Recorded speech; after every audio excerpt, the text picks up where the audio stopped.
Hello नमस्ते नमस्ते सबैजनालाई नमस्ते।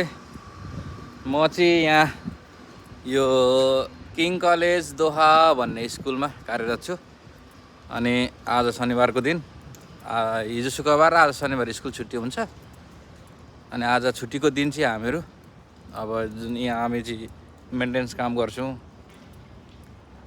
अनि छुट्टीको दिन चाहिँ के हुन्छ सानोतिनो खतरा खुत्रो कामहरू त्यस्तो चलिरहेको हुन्छ।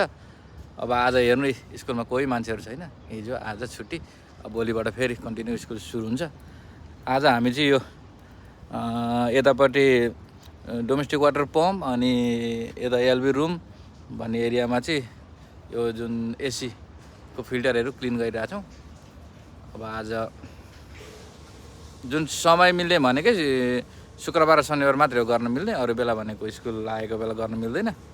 सबै बच्चाहरू, टिचरहरू, आउने मान्छेहरू, प्यारेन्ट्सहरू सबै भएपछि अप्ठ्यारो हुन्छ गर्न। यो भनेको चाहिँ स्कुलको पछाडिको भागी उता ग्राउन्ड छ, यो बास्केटबल कोर्ट एरिया भयो। यतापट्टि यो सबै ट्याङ्कीको एरिया छ यतापट्टि। अहिले तपाईँहरूलाई म अर्को भिडियोमा उता अगाडिपट्टि स्कुलको एरिया अनि भित्र क्लासरुमहरू सबै उता अर्को भिडियोमा जानकारी गराउँछु।